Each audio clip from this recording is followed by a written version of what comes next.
Kamay sa mesa. Ayan. Ayan. Top 6 answers are on the board. Sa basketball, bakit inilabas at pinaupo ng coach ang star player ng team? Na-injure.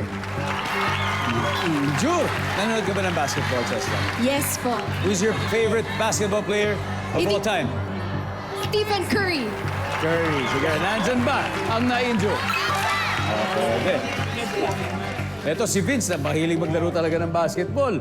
Bakit inilabas at pinaupo ng coach ang star player ng team?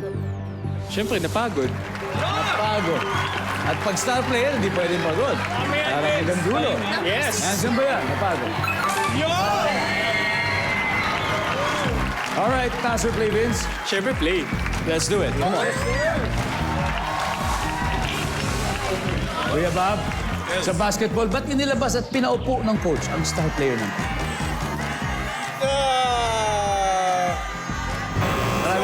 May balik pa naman. Leandro, sa basketball, ba't nilabas at pinaupo ng coach yung star player? Warning na siya, Paul. Medyo nakakatatlo na. Nakakaya na. Warning sa foul. Okay?